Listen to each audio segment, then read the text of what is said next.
Hello and welcome to Arcade Couch, the best place to chill with your friends and get your gaming goodness every Monday, 6 a.m. Australian Eastern Standard Time.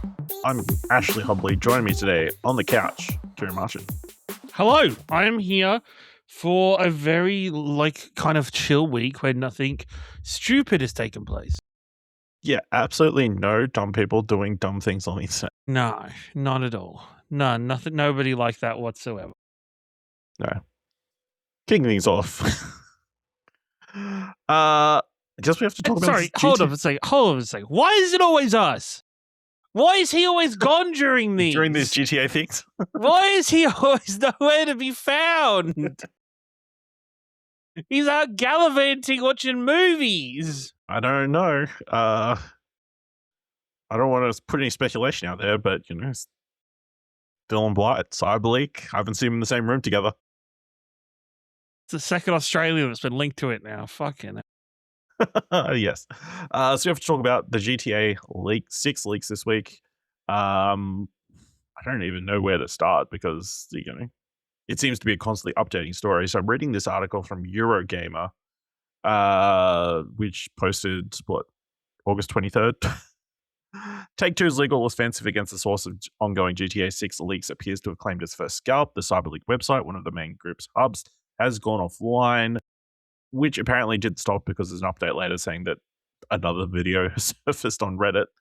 The leaks have been substantial, showing co-protagonist Jason tearing around Vice City in a supercar and shooting the word leak into a wall, suggesting some kind of playable access. Of course, Cyberleak has maintained that it's doing the leaks in the name of gamer rights. Behind it is a shady cryptocurrency scheme involving a Cyberleak meme coin. The group wants people to buy and therefore increase the value of to vote for new video leaks. Ostensibly, this is done to fund a secret project in quotation marks. But as Polygon reported, there's evidence to suggest dodgy seeming personal gain. There's been a lot of confusion around the Telegram of the channel, with some Redditors insisting Cyberleak never operated one in the first place, and that any Telegram activity attributed to the account was the work of impersonators reposting genuine leaks. Kieran, how much have you been following this story, or how much have you been avoiding it this week? I've kept it at arm's length. I don't want to see anything from it, and I haven't seen anything from it. I've just been seeing, I guess, just as a virtue signaling that has come from this hacker group. That is, they've tried to say that it's in response to physical media, and the physical media, I don't want to say ban, but the turn away from physical media that Rockstar's chosen to do. And then there's this the crypto coin, and it's like, it's not that. Even if these people were seriously wanting to make a stand against companies shying away from physical media, this isn't how to do it. Because you know what's going to be worse than physical media? Nobody making video games, because teams keep getting their shit leaked before they can release it, and then companies no longer want to take the risk of years of video game development, so they go, okay, screw it, we're just gonna we're just gonna stop. What's the point? And then these people that you're apparently trying to support by wanting physical media are not getting supported anymore because they don't have jobs. They just don't have jobs. You're not punishing the company. You're punishing the developers. You're punishing the people that have worked so bloody hard for so many years on this game. You're punishing the fans that want to enjoy the game on release as it's intended. I think there's so much of it. There's so much there that could be enjoyed and should be enjoyed that these people are ruining. And I think I say it every single time we do it, is every single time we're involved with it, it's these people aren't really damaging the people they think they are. They're damaging the little people. Well, yeah, I don't know that they're actually damaging anyone other than the fans who are going to watch the leaks and be like, well, I think the general concern is obviously they've got a playable build of the game. That they've I think it's the trying way to release spoilers is what people's real concern is. The way I say it's damaging them, though, is these developers are excited for people to get their game in their hands, and then somebody else is taking that away from them. Somebody else is going and kind of taking like could you imagine if you had planned a surprise and planned something that nobody else knew for fucking 13 years, and then all of a sudden some random person Joe Blow off the street goes, oh hey, I'm just gonna put it out there. I'm just gonna leak a bunch of it. That would fucking suck. Like, that would really fucking suck. Yeah. Yes. Well, yeah. I don't know if that's a perfect analogy, but you know. Okay, fine. I'm not perfect, actually. I'm just Kieran.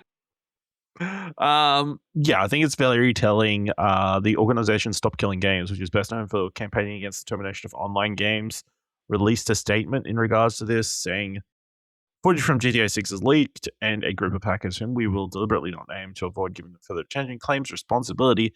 The footage itself appears to be genuine. Take-Two has been hitting them with DMCA strike takedowns, and the speed of those strikes itself is a strong signal of authenticity.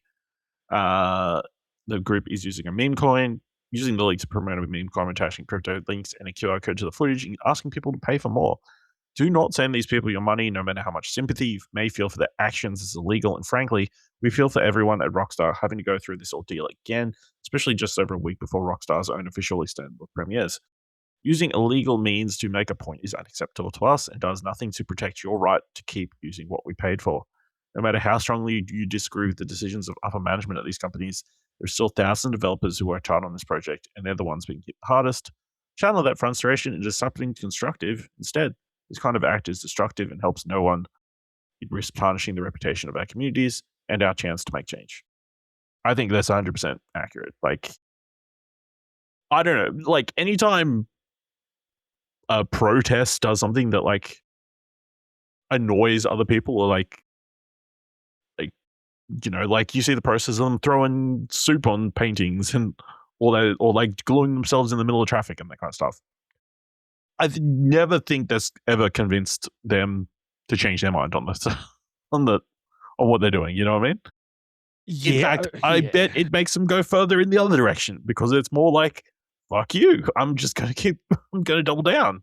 You know what I mean? So this just seems dumb. And obviously the real intent is to try and make money off it, because they've somehow gained access and they're trying to push this meme coin or whatever I don't know, cryptocurrency. I mean, cryptocurrency in general is a scam. So 100%. It's fucking 2026, people. Anytime you see a cryptocurrency, if you don't, I mean, any video with a cryptocurrency thing on it is massive. You should instantly be a scam, right? Like, if and you know what, the crazy thing is, the people who are, if there are people investing and buying in this crypto, this is like the fourth time they've been scammed. This has to be. There's no way. There's no way. We all had the opportunity, 15 years ago, to get in on Bitcoin at the ground floor. We all you missed when it. This is dumb. You all missed the boom. We all missed it now. And we're never going to recapture it. You just have to deal with the fact that we all missed out on millions. All right. Obviously, this week, the GTA 6 reveal will be happening on Friday, I think, here in Australia, on Netflix. What are your expectations? You know, what are you anticipating it being shown? I think the interesting thing is, like, how much of this is going to be like a crazy, like, real world simulation. Like, from hearing a little bit of the stuff from the leaks, it's like, this is going to be a fuel gauge in your car. Are you going to have to go fill your car with fuel? Are you going to have to, like, work out to, like, make sure? Well, I mean, you worked out in San Andreas, but, like, are you going to have to, like, is there going to be a, like, hardcore, like, RPG element to it? You know what I mean? I think it's going to be more simple. My exciting, like, so I think it'll be like it'll be building further off the Red Dead Redemption 2 sims, like the Red Dead Redemption 2 systems. I think you're only going to be able to hold one or two guns at a time. And then, of course, because we had the leak of not the leak, but it's been suggested that, like, the cars, your vehicles are more important, and the vehicle's boots are more important. So you will be going into your boot and, like, swapping out inventory items before you go in on a mission or before you go somewhere. I think there'll be, cars will be. I'm excited for cars to mean something and cars to be important, because in real life, cars are your thing, right? Like cars are like part of your home. really. Yeah, like part of your home. You have your car. Inside your car, you know every piece of crap that's in your car. Sometimes you probably don't because you threw it back there like 6 months ago. Or you have a ute with a very nice lid on it like I do that once it's in there, that's an abyss. I'll open that in a couple weeks' time and be like, oh, fuck, I threw that in there. I need to go throw that in the bin. Or, like I have just constant cardboard boxes piling up to take to a tip at some point. But no, I'm excited for the cars to be more important. I wouldn't mind. I don't love a fuel system. I would be fine and happy if you didn't have to fuel up and pay for fuel, because I think that's too close to home. That's too close to home, and I think maybe there's like a setting that you can set, like maybe I don't know. Like that's the thing. If it's in there, it's in there, and I hope it's done well. But also, it can make sense. Like, you don't want to be flying helicopters and like, planes and stuff. But that's the thing. Is there a way? Is there a way I can steal fuel? Is there a way I can? It's GTA. Yeah, exactly. But that's the thing. If there is systems, okay. If there is systems to circumnavigate that are supposed to be obtuse, i.e., buying fuel, taxes, stuff that are obtuse in our real life. You have to tip at like the different restaurants. Yeah, like something like that. If there are obtuse rules in the game, as long as there are systems to circumnavigate those in the criminal style, I think that's fucking great, and I think that's extremely GTA, and that will be fantastic. Yeah, I think it's some of those things you look at with GTA where you're like, when you look at Red Dead, okay, how can we? Red Dead was you wanted to live in that world. You were fucking, brushing and cleaning your horse. You were making sure that your horse was well fed, and you were taking care of. I want to say where you parked it, but like you would tie it up in the right stall and everything and stuff like that. Like living in the world, going on hunts felt like you were going on an actual adventure. You were going into the wilderness to go on a hunt. I want activities to feel like that, where I want to feel like, yes, this is what we're doing. This is what we're going. We're going on a day job. We're scouting a place out. I want it to feel natural in the game, and I just want them to go to the next level of what video games can be, because I think Rockstar have the potential and the power to do it, because they always do it. I guess the concern is that they go for too much realism and they lose some of the fun actioniness that people. But the thing is, I think what people don't realize so much about GTA is going for that almost too realism would almost fit the satirical part of what the game's always been, where it would be, it'd be fucking funny and fucking insane, is if like you were found to like your character, you would go to one fuel station too often, and it would actually like run out of fuel. And like like it almost had to be too real, but like it would just be, or in world things where you've done it. Like say you'll start stealing fucking fuel trucks for your own benefit, but then fuel prices go up, and then when you try and steal a car, they've got no fuel in their fucking car.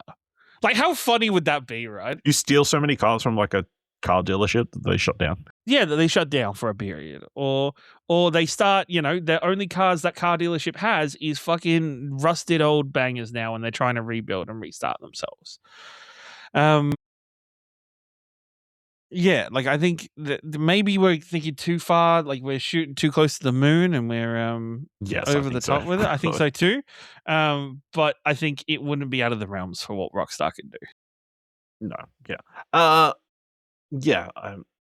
I suspect probably very story heavy would be my guess. Oh, please be. Hopefully we get like a real in-depth like setup for the game. I don't even need we still don't know that much about what the game is actually.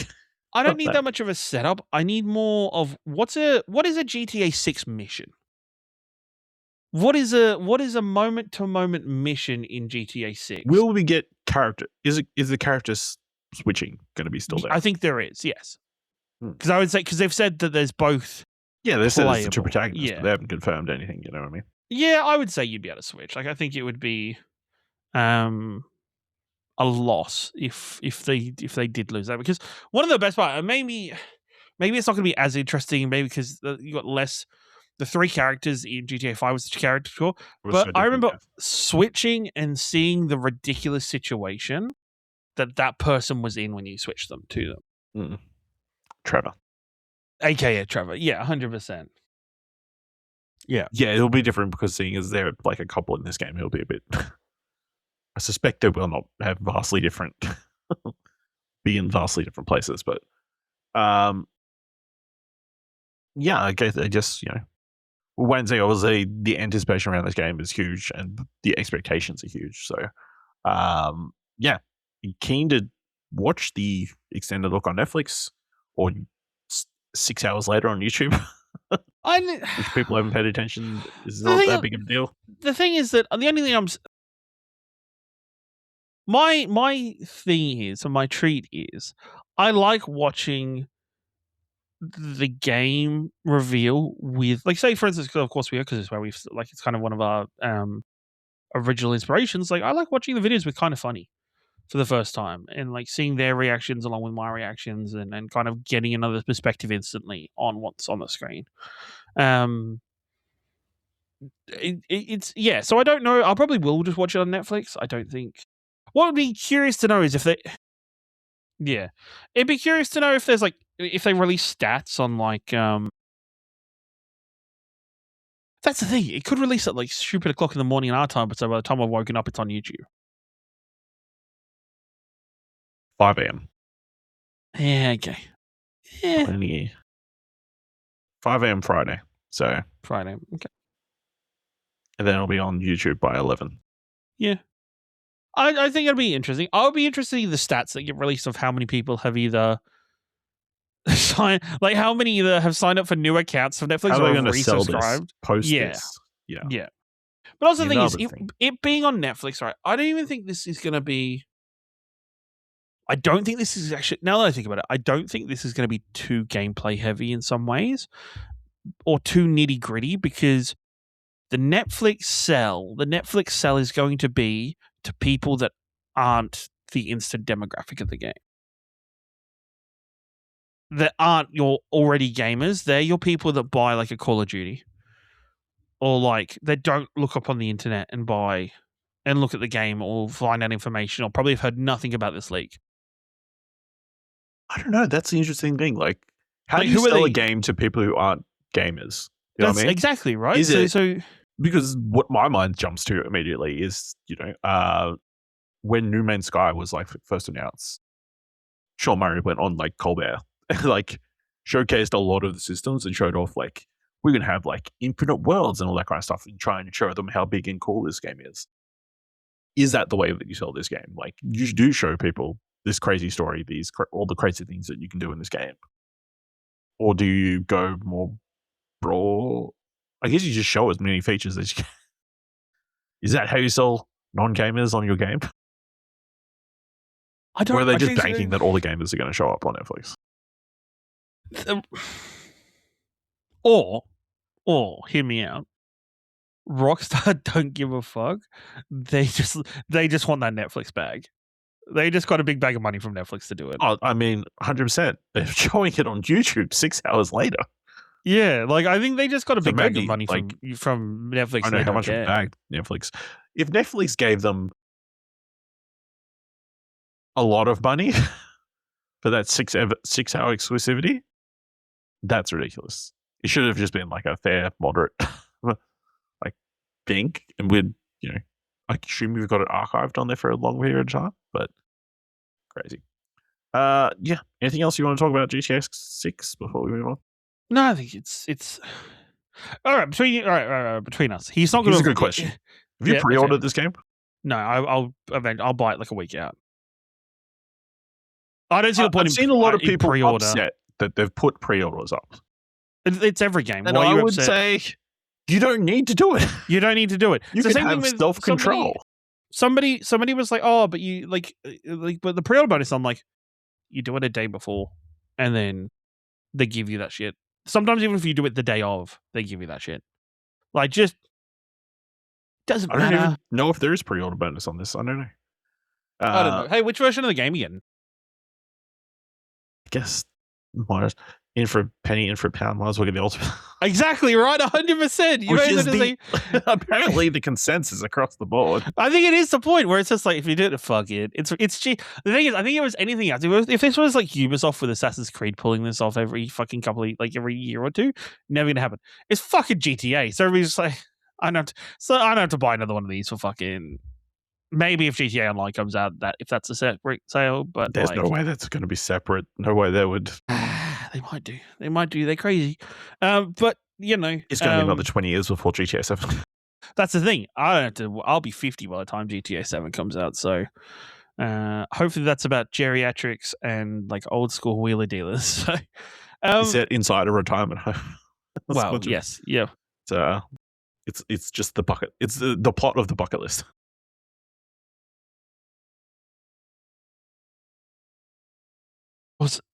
Okay. Serious. The most serious question of this, especially because he's not here. Does Dylan play this game day one? Does Dylan ever play this game? I don't think so. I don't think so either. I reckon. Maybe he does because it's November and there's nothing else. That is the only different. Like, if there were other games coming out at the same time, like if it was in September, no chance in hell. But because it's in November, where everybody's kind of given it massive window, does he play it or does he start doing the backlog for the year? I think he starts doing the backlog for the year instead. I think at some point, right, and we're starting this off here, right? We're starting this off here, problem. So maybe you and me are part of the problem because he's going to listen to this, and it's going to become a thing, right? But it's the same as the Elden Ring. It's going to become a bit. And then he's going to play GTA 5. So he's never played GTA 5, but it's just going to become a bit, and then he's going to stick to the bit because the bit's funnier. So yeah, this could be the greatest game of all time. Also time, but this could be the greatest game of all time to ever been made, and Dylan will still find a reason not to play it. You know what we should? You know what they should do? They should get some like artsy fartsy director to stick their name on the box, and Dylan would buy it. Made by in association with Christopher Nolan. Christopher Nolan wouldn't do it. Scorsese, maybe. Scorsese. Yeah, but I feel like Dylan hates Scorsese. I feel like Scorsese would be in the game. It's like, I'll take a role. I'll take a cameo. That'd be wild. Martin Scorsese, Florida man. All right, moving on. PlayStation reportedly reboots Horizon multiplayer spinoff following to give feedback written from IGN. Sony has reportedly rebooted PlayStation live service game Horizon Hunters Gathering after negative feedback from playtests. Horizon Hunters Gathering is a multiplayer cartoony spinoff for Guerrilla's mainline single-player Horizon series, which is known for its photorealistic visuals. Upon its announcement in February, Horizon Hunters Gathering was compared to Capcom's Monster Hunter games.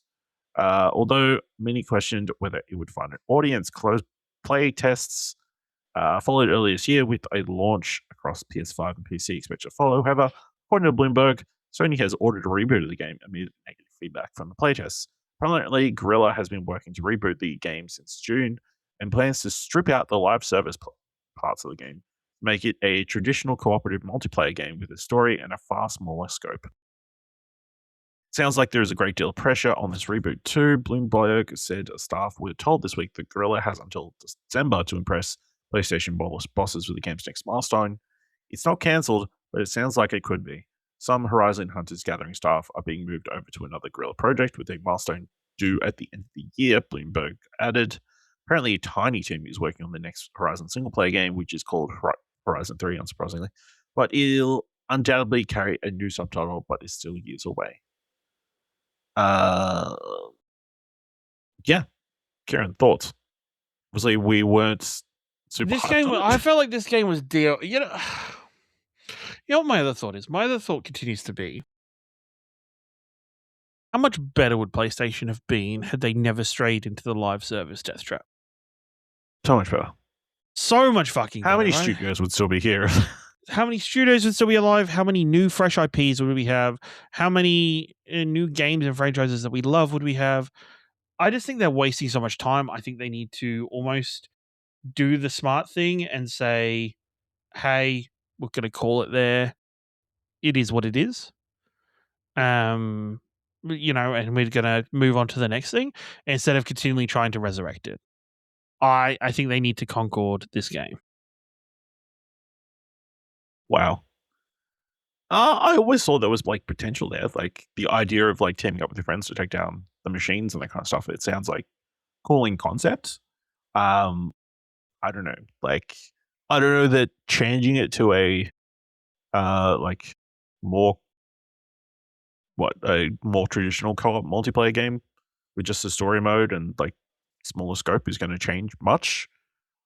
If people didn't like how it actually like the actual in-game play, I don't know that is going to be improved that much. Like, is the fact that it was a live service game really that much of a detraction compared to a cooperative multiplayer game with a plot? I guess I think both. I think all of it. I think both are just dead on the just run. dead. Yeah. I think we are at the point where these big budget multiplayer games are just not in it anymore. They're not marketable. I think they either go away for a while. Especially when we've got this term that's coming around with friend slop, where these multiplayer games that are being made by small teams that are having their flash in the pan of maybe a month or two and being done with it are just kind of common now. So why would people play that when they can play why would they play one of these big multiplayer games when they can just go over and play that now? It's fun. But it was already fun. Fuck, I had the time of my life with Peak when I bought Peak. Peak was also fun. But how do you know? Because they're going to make it fun. But they're going to put a price tag on it that's going to be greater than whatever I paid for this small ass indie friend slot. You can get both. It's the price of that is so small that you can get both. I don't know. Obviously, I hope that it succeeds because it sounds like people's jobs are currently relying on it. Hopefully, it gets fruition. It is sad that it sounds like Horizon 3 is still very far away. Because that was a almost PS5, PS6 launch title, right? So PS5 losing track. So from the sound of it, it's not going to be till the next console. So, I guess we'll wait and see how this one plays out. If they can recover anything, because we speculated like Concord, like they could pull that away and like, pull out all the live service stuff and make it a little bit, make it free to play or something. That's the thing. I think if you want to release a big multiplayer game, it needs to be free to play at this point, like because you just need those people willing to give it a chance. Like getting people in the door is harder now than it's ever been in games because there's so much competition and so many other things available that very much like you said, like you don't want a bunch of people paying $60 to buy a game that doesn't work out, so yeah. So good luck to good luck Underground. Godspeed. Good luck, Gorilla. Hopefully pull it together. Moving in a slightly different direction, but still slightly PlayStation related. Dave Batista has officially taken up the mantle of God of War. Variety has learned that the actor is now set to lead the Amazon Prime video television series based on the video game franchise in the role of Kratos. Originally reported that Batista was in talks to play the role after Ryan Hurst, who was announced as Kratos in January 2026, suffered a torn bicep on set that required surgery and would have delayed restarting production in 2027. It was announced shortly thereafter that Amazon and Sony, which is co-producing, were recasting the part.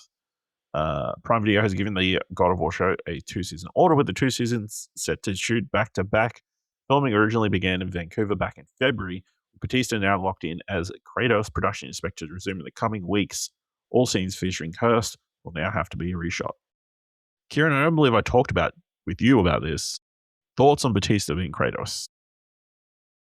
I feel like the moment Ryan Hurst got injured, they went, Because I reckon beforehand they probably had a discussion of who do we go with? Do we go with a big star, or do we go with somebody that is relatively either lower in the bracket or not so much big name value? And I think they went with the lower star, and then they went, you know what, he's injured. Fuck it, let's go with the bigger name now. Let's go the other option. And it'll be interesting because I think Batista has such a specific cadence to his voice and such a specific like way he speaks. I'd be interested to see how he sounds like Kratos, because I think he can have the look, but I don't know if he could sound like Kratos. I don't think he could get the deep gravel of the word boy low enough for them. Yeah. I mean, I don't think it's a bad choice. I suspect he was always on their wish list, as I think I discussed with. I think I talked to Dylan about this on What Do You Want to Watch. He's been filming Highlander, the new Highlander movie, and I suspect that's why he wasn't initially in this role. Okay. Just scheduling, it just didn't pan out, and they wanted to get this started as soon as possible, I guess, and that kind of stuff. So now that things have changed, his schedule's freed up. It's all kind of worked out. I find it very interesting. Because what I believe Batista is like, I'll tell you what, Batista, certainly not Greek. Put that out there. I believe he's like Filipino He's slash Filipino. Latin. Yeah, he's yeah, definitely. So, I don't know, his mother is of Greek descent. So, you know, shame on me. Reading Okay. his Wikipedia file. Alright. His mother is of Greek descent, while his father was born to Filipino immigrants. So, Okay. but he doesn't look. Damn, that was a banana peel and a half right That there. was the banana peel. Who would have guessed? Crazy. But yeah, I mean, good for him. Obviously, he won't need to bulk up, I would assume, coming off that No. Highlander movie where he's probably had to be bulked up. Just fingers crossed that he does not suffer any They've got to work. injuries. You reckon they've got to work quick with him though? Well, I mean, they've got to play catch up to a certain extent. There's all this footage that you've now decided you can't use and need to reshoot. So that's a concern. But you know what I reckon they should do? I guess they can't. Actually, now that I think about it, they can't. Because the problem was, at some point, they've got to wait for the Atreus actor to grow up. No, they're recasting the Atreus actor, apparently. No, but after like the first season. So they're doing... Okay, because what I would do is I actually think it'd be smarter if they just did the first... Like, I think if they just, like, Lord of the Rings it and just fucking filmed a whole bunch of it in a row and just did That's what they're doing. Are they actually? Oh, cool. They're shooting 2 seasons back to back. Nice. Okay, good on them. Then I guess they changes the actor mid shooting. So okay, I know, seems like a lot. So good luck, Dave Batista. Don't break a leg. Or tear a tricep. Yeah. Or any of the other injuries you had during your WWE career. Here's an interesting one. The second season of Netflix's anime Cyberpunk Edgerunners has release date and is being released this year. There's a new trailer released as a peak of the 10-episode run. Season 2 of Cyberpunk Edgerunners airs 20th of October, and the new trailer is the first we've seen that features the full voice acting cast. This includes Valeria Rodriguez, Nazi Tasha, and the wonderful Clancy Brown. The second season of Cyberpunk Edgerunners was first revealed back in June, and since then, information has trickled out courtesy of Edgerunner previews and small teasers here and there. Of course, the first season was a major hit, amassing almost 15 million hours of watch time in its opening week and received wide critical acclaim. Whether or not the second season can live up to or even surpass expectations set by the debut season remains to be seen. One can only hope.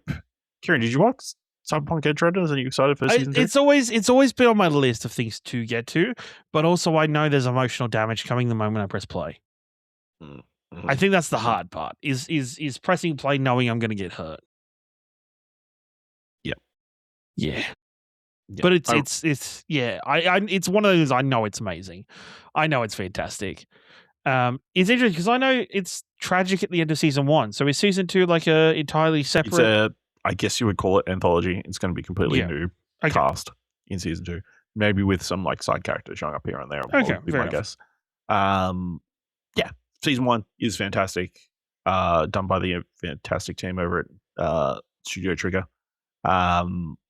in collaboration with CD Projekt Red. So, expectation like that season is like a fantastic 10-episode run. So this has a lot to live up to. It'd be interesting to see if there's anything they do with this. Like, are we going to see more Edgerunners content in Cyberpunk? Because they did pull a lot of stuff from the first season into the game and that kind of stuff. So, because it was so well received. So, we'll wait and see. So, 20th of October. Look forward to that. It's interesting. Another interesting story this week. Riot Games to enter League of Legends fighting game 2XKO's development and issue refunds less than a year since launch. Active development on 2XKO, the free-to-play fighting game from Riot Games, will end in December. This comes not even a year after the game's full release in January, as the company doesn't see a path towards sustainability. Announced on social media through a lengthy blog post, the final patch for the game will be released in October.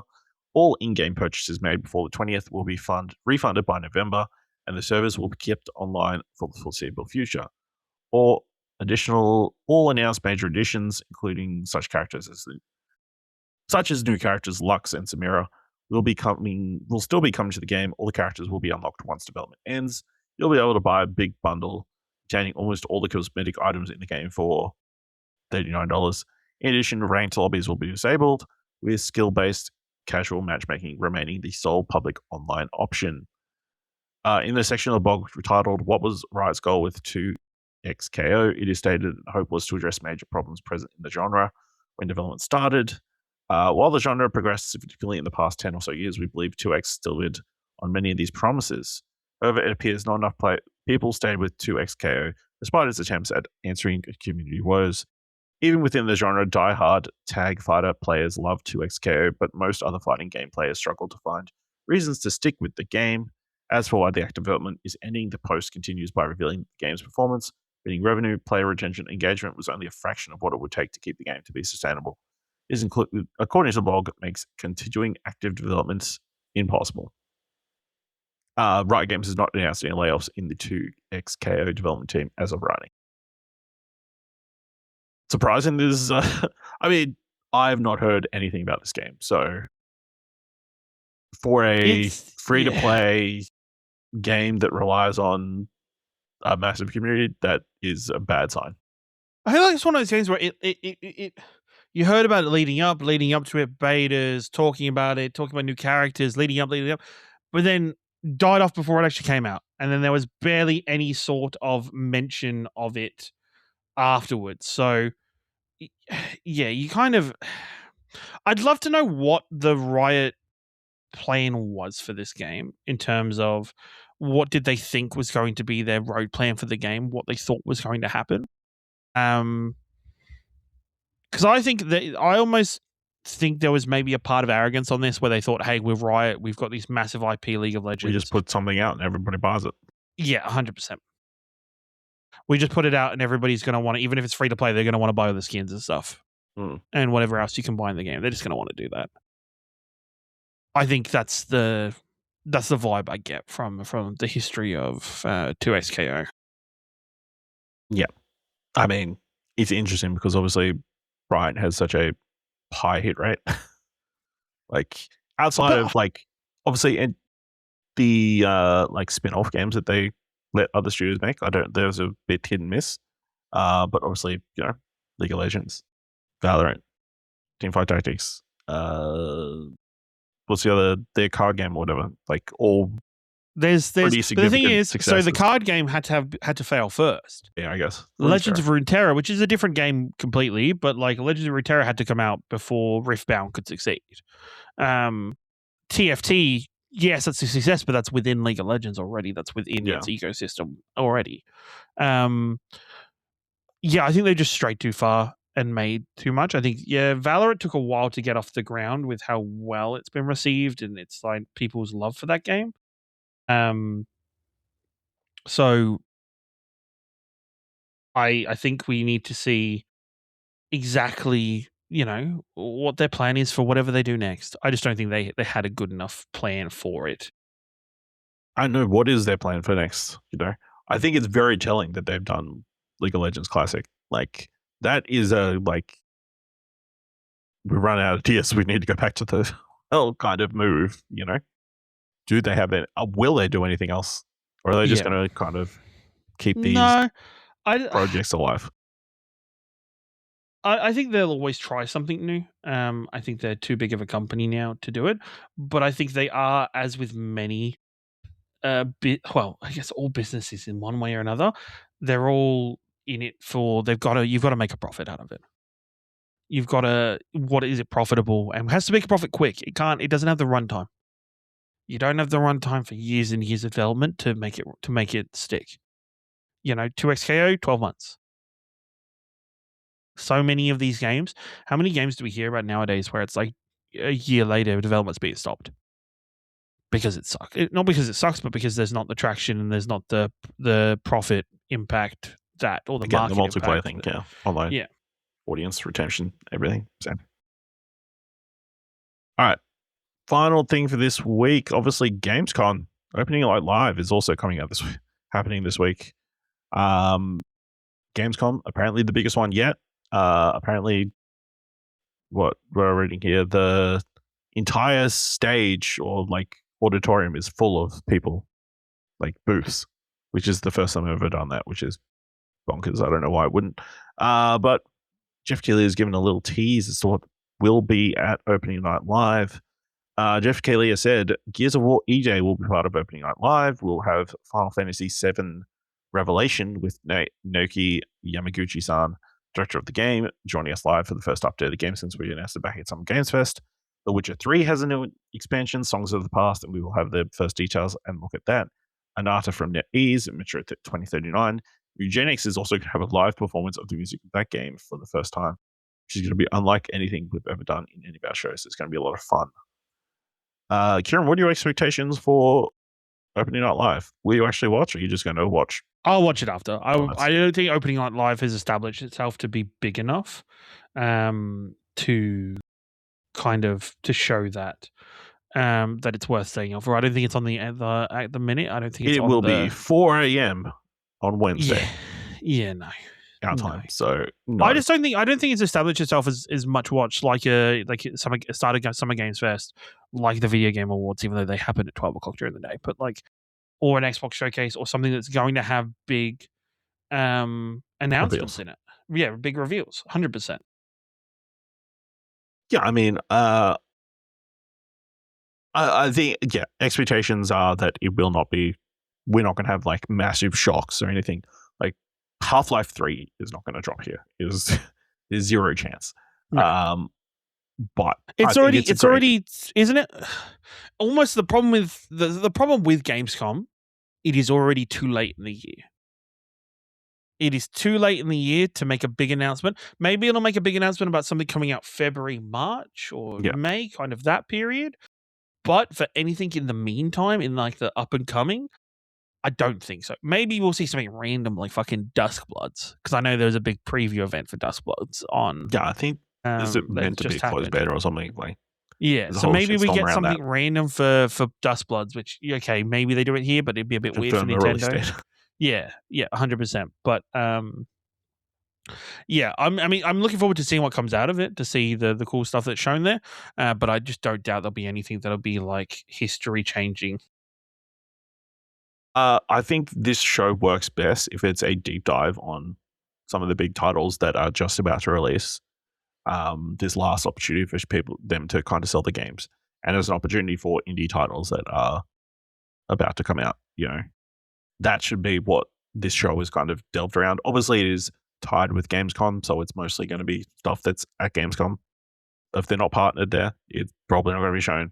But yeah, obviously he's got 2 hours to fill. 100%. He's gonna, some heavy stuff. But but those are some pretty big things. Like E-Day. Do we really need to see more of E-Day after that showcase earlier this year? Probably not. Nope. Final Fantasy VII Revelations. I could see them showing up a bit because that early next year, like first quarter, first half next year. So I could see Kingdom Hearts showing up again randomly. Yeah, I could show like maybe another world or something like another world or a bit more of a trailer. I could see Fable showing up. I could see maybe I want to say Final Fantasy 14 Evercold, but also I think they've got another fan fest in like a month or so I doubt it. Yeah, I think there's still plenty, like there's still stuff that they can be shown, but it'll just be stuff out of next year. Maybe we see something for Resident Evil Code Veronica. maybe. I could see that coming. I think Silent Hill Townfall, they said there's going to be some stuff also. I'm sure it'll be a solid show, but it's not going to blow anybody away. I think the only things we'll see out of this year, I reckon we'll see a Blood of the Dawnwalker trailer of some kind or like section of some kind to continue to show that game off. Maybe we see some Witcher expansion stuff. Well, they said yes. Oh, they did say that? Sorry, I missed that. Apologies. But yeah, other than that, I don't believe so. We'll probably see another opening trailer for another trailer or something else for Star Wars Zero Company. Yeah, because it's about to drop that week. Drops Friday. Drops Friday. So, anything else you want to mention before we wrap up? No, it's all good. It's all pretty steady, easy, cruisy week in video games. Yeah, this week is cruisy. Next week is all this stuff that we're going to talk about. All begins. All right. Let us know what you thought of anything we talked about on this week's episode by going to explosionnetwork.com/follow and let us know on social media. If you want to help us out here at Arcade Couch, leave us a review on Apple Podcasts, on Podchaser, leave us 5 stars. And equally, 5 stars, or just tell people about the show. And if you want to help us at Explosion Network with all our other podcasts, like What Do You Want to Watch, or any of our written content, including all the reviews that Dylan is apparently going to put up. The reason he's not here this week. Head on over to explosionnetwork.com/support. Thank you very much for listening. Be sure to join us next week because we'll be talking about Opening Night Live, GTA Extended Look, probably Star Wars Zero Company. We'll be here, same time, same couch. Bye.